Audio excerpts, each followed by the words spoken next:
What's up, everyone? Welcome back to the Bitcoin Magazine podcast. I'm Graham. And I'm Dave. Today, we're talking to Kyle Torpey about different happenings in the Bitcoin community. Kyle is a longtime contributor to Bitcoin Magazine. His work has also been featured in Vice Motherboard, Business Insider, The New York Post, American Banker, and Forbes. But first, here's what's going on. Fidelity Investments and E-Trade Financial Corp have plans to launch digital asset trading platforms, according to separate Bloomberg reports.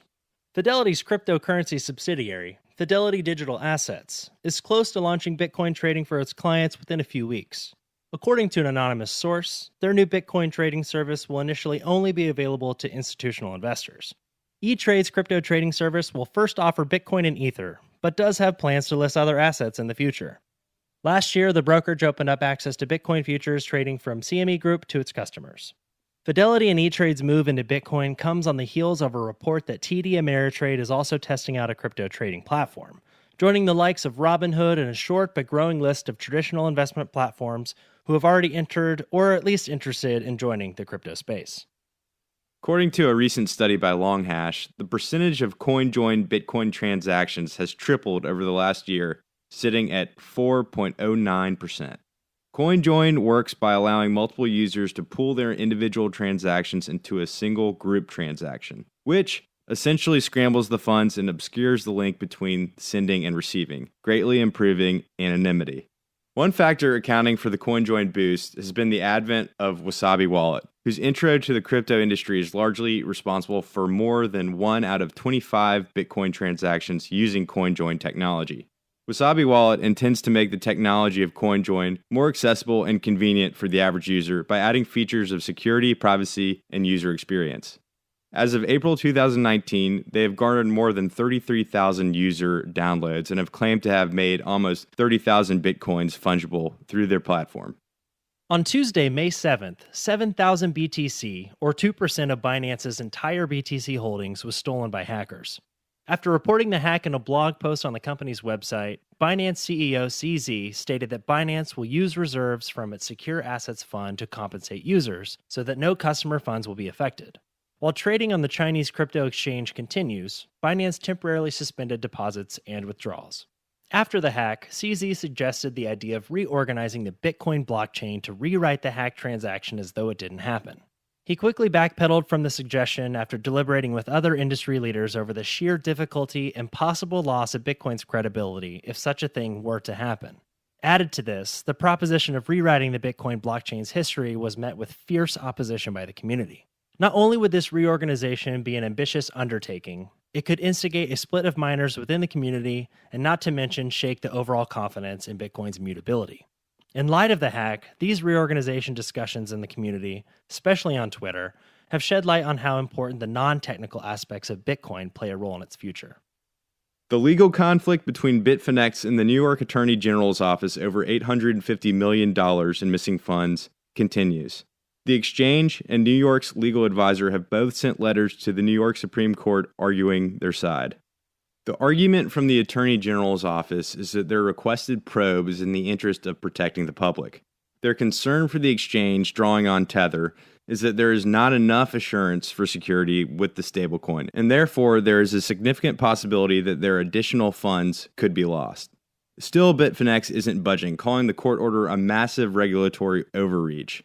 The exchange denies having done anything wrong and rejects the need for further legal probing or cutting off its line of credit with the stablecoin Tether. In the background of all this are the exchange's missing funds tied up with crypto capital. Although part of the missing funds have been confirmed as being seized by regulators, Bitfinex and Tether stated in a recent filing that they do not believe that the funds have been seized, as previously stated by Crypto Capital. The Panama-based payment processor Crypto Capital services a number of other cryptocurrency exchanges, including Quadriga CX and CEX.io.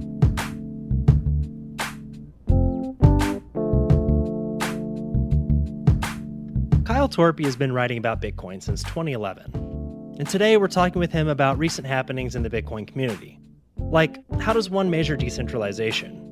What should we avoid on Bitcoin Twitter? And how much do Bitcoin users actually need to participate in these ongoing debates? Here's our interview with Kyle. So Kyle, you've covered a bunch of articles about Bitcoin over the years. Do you focus more on the technology or the community itself? It's kind of both.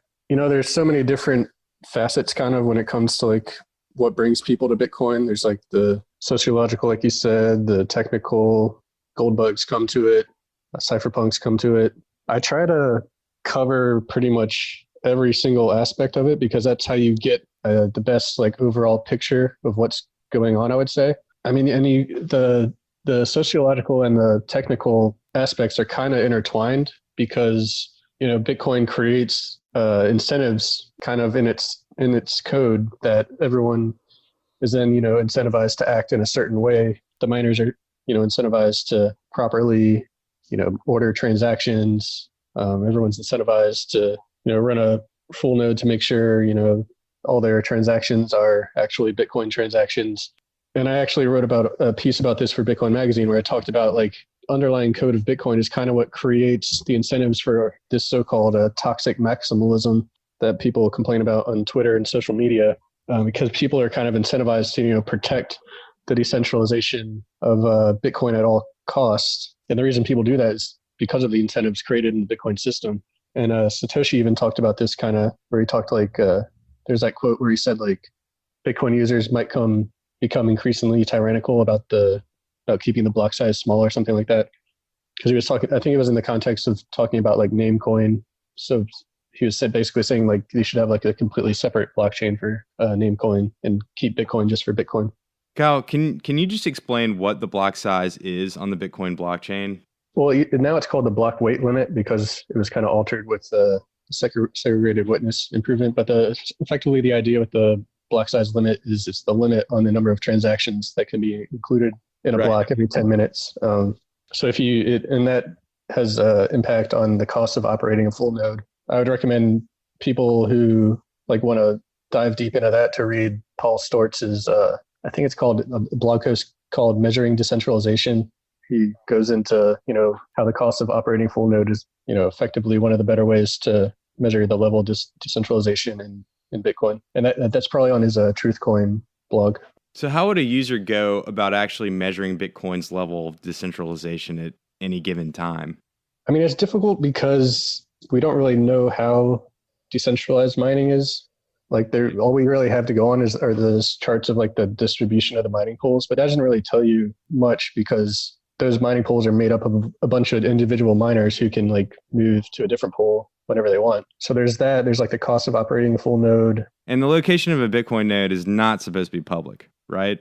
Potentially, yes. Like that's kind of like the whole value proposition really if you want to get more into it at the technical level, in my opinion, is that, and this is actually discussed in the original sidechains white paper, where the basic problem that Bitcoin solved is you want the people that are, basically processing transactions to be potentially anonymous. So it's not even really necessarily the level of decentralization. It's more that they're anonymous and incentivized to act properly.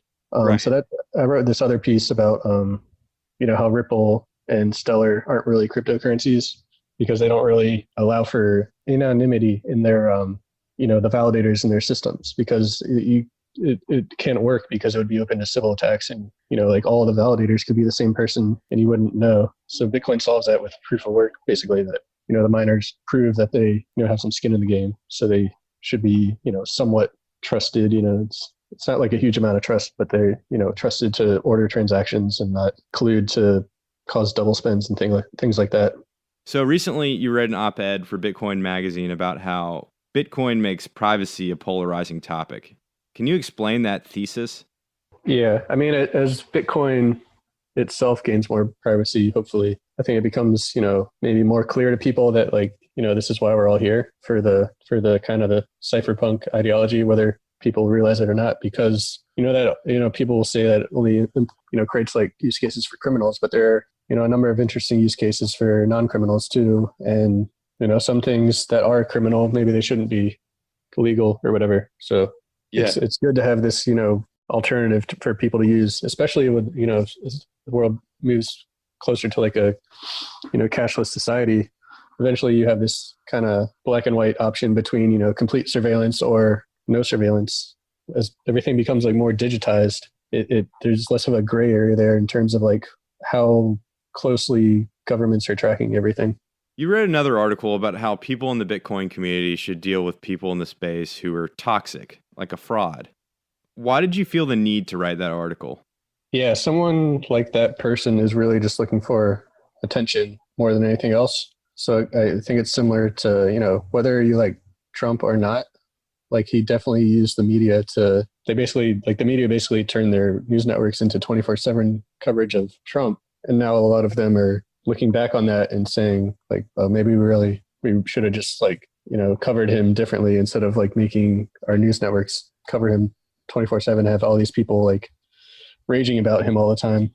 So when I think about this a lot in the context of Twitter because I use it a lot, and I think it's probably better, if there is some like scammer out there who's just trying to get more attention and bring more people into his scam or his cult, that you should really just, if you want to, reply to them and, point out why all the things that they're saying aren't true or all the things they've done in the past, why you shouldn't believe this person, it's probably, I think the best course of action, but you shouldn't be like, I don't think like quote tweeting people and like bringing more attention to them is such a good idea, because that's probably really what they want at the end of the day. That's the reason they make all these outrageous claims, is they just want you to get outraged and then, quote something they say and put it on your Twitter or other social media or write an article about it. More people find out who they are and then maybe they can get scammed. But yeah, it's a difficult, there isn't just one individual in this space where I've thought about how to deal with, all the lies or misleading statements that they make. Do you have any general advice for newcomers to the Bitcoin Twitter community? I mean, people are always going to be mean on the internet. So that's one thing to remember. So you kind of have to have tough skin, or just like don't get too upset if people call you an idiot or something, because that's going to happen a lot. In terms of the community, like another thing to remember is like, I mean, it depends on what you mean by the community. Like there's a hardcore user base and those are the ones probably on like Twitter and stuff. But the vast majority of people that are using Bitcoin probably don't even know about the block size debate and things like that. It's important to remember that some people are just out there like using Bitcoin and don't really think about like, all these technical debates that happen underneath the surface. At this stage, do you think like newcomers need to be aware of these more technical debates? Yeah, people do need to be aware that, why they're using Bitcoin in the first place. And I definitely do think it's not necessarily an issue right now, but I mean, it could become an issue if people don't understand, why Bitcoin is valuable and why it's important. And then, everyone goes off and uses something else that's basically like a government, Bitcoin could turn out becoming like the complete opposite of that like cypherpunk vision.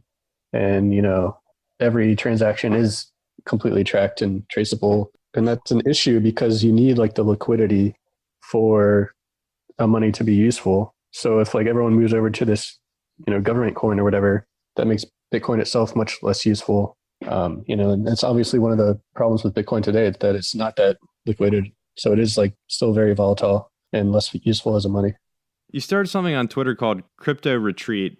Can you explain what that is? Yeah, that's just something I've been working on. I kind of wanted like just one news feed that I could look at throughout the day with all the important stuff. It's basically just anything related to Bitcoin or, online privacy. Because I think there's like there's a lot in common with like why Bitcoin is useful that we already kind of covered. And then like why, Facebook and Google are, people are kind of revolting against those. It's kind of like the same. I see a lot of similarities there in terms of like people protecting their data. And if you look at like Bitcoin is just like financial data, then, it's all about people like protecting their, right to privacy. So yeah, it's just like a news feed for all of that kind of stuff. It's still a work in progress. It's I kind of just made it for myself and then put it on Twitter. So, other people could use it too. And I've been getting pretty good feedback on it, but I'm still tweaking it a lot. And it's just something I've been building in my free time. Okay. What the heck is going on with the @Bitcoin account?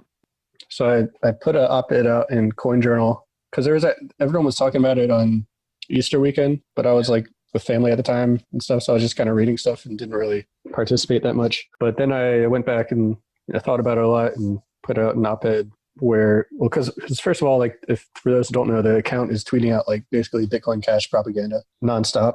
So it's basically like a Bitcoin Cash account. So a lot of Bitcoiners want Twitter to like ban the account or give it to someone else because it's like misrepresenting Bitcoin, basically, which I tend to agree with.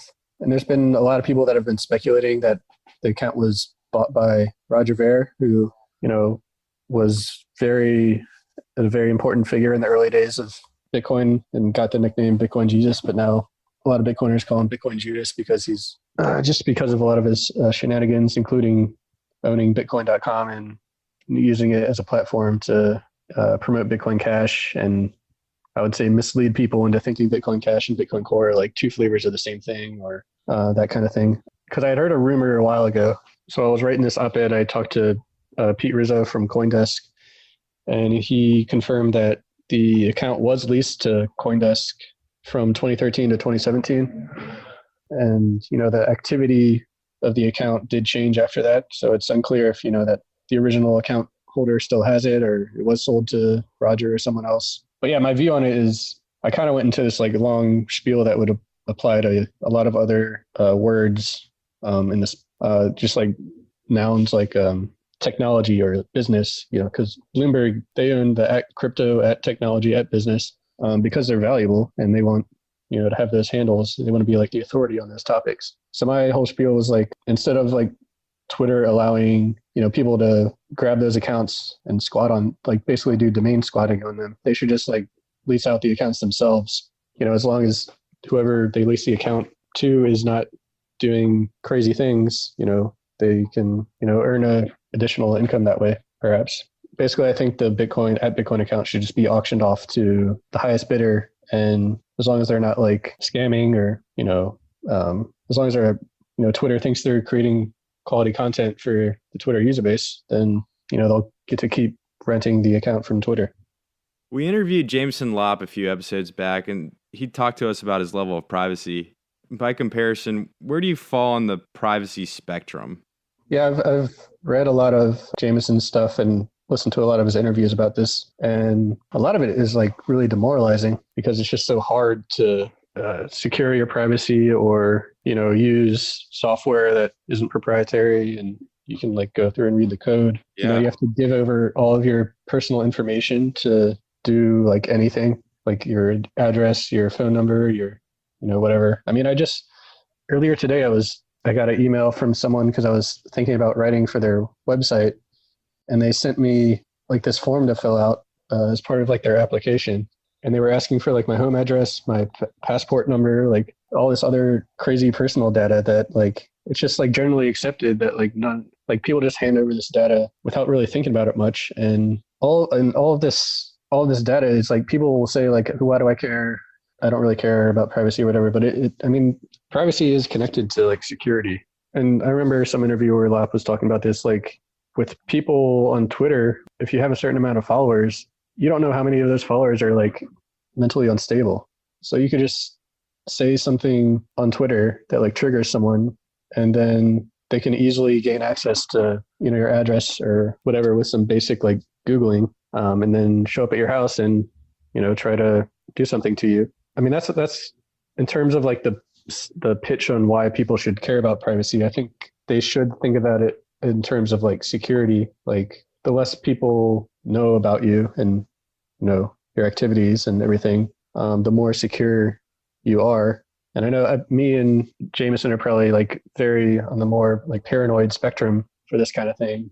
That's probably what brought us to Bitcoin in the first place. I think it will become more important as you mentioned, like as the world becomes more digitized, even more so than today. And yeah, that goes back to what I was saying about, why Bitcoin is valuable in the first place. What projects have you been excited about lately? I like Wasabi Wallet a lot. They've like very much put forth the effort to bring more privacy to Bitcoin. The whole purpose of the wallet is to do more coin joins, and I'm not sure if like the increase in coin joins recently is directly tied to them, but you can see like a direct increase in the percentage of Bitcoin transactions that are coin joins since they launched in August of, I think it was last year. So I mean, yeah, anything that makes it easy for people to use Bitcoin more privately, I'm definitely for. And I also like, all the Lightning Network stuff for the same reason. And, obviously because it'll make the payment experience better for people. And then another one I like is Abra, because they basically let anyone in the world to, get some Bitcoin and then peg the value of that Bitcoin to any real world asset in the palm of their hand on their phone. So they have like private keys on their phone, and those private keys are tied to the value of some Bitcoin in a smart contract that tracks the price of, like Apple stock or the US dollar or gold or like whatever. So you could have like people in Venezuela, for example, who, they're dealing with hyperinflation, but then, like Bitcoin is still pretty volatile itself. So they could like, obtain some Bitcoin and then peg it to the US dollar or something, or whatever they choose. And that makes it like the value of Bitcoin to them even stronger than it would be if they were just holding like, free floating Bitcoin.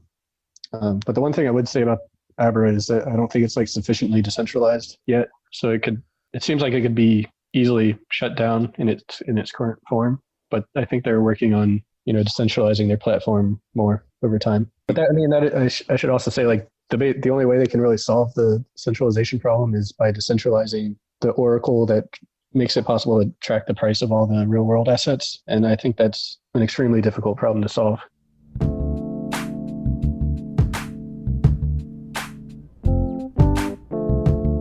The Bitcoin Magazine podcast is a BTC Media produced podcast on the Let's Talk Bitcoin network. Today's episode was produced and edited by myself and Dave. Stories in this episode come from articles written by Bitcoin Magazine staff, including Peter Chihuahua, Colin Harper, Jimmy Akey, Landon Manning, and Aaron Van Weerdum. Theme music provided by Billy Sly from the Crypto Cantina. Special thanks to our guest Kyle Torpey, and of course Satoshi Nakamoto. We are eternally grateful. Visit bitcoinmagazine.com for more in-depth news, analysis, and resources about the most successful peer-to-peer currency, and make sure to follow us on Twitter @BitcoinMagazine. Be sure to subscribe to the show on the Apple Podcast app, Spotify, Google Play, or wherever else you get your podcast. And if you've got the time, please leave us a review. It really helps us improve the show and reach new listeners. Thanks for tuning in, guys. We'll see you next time.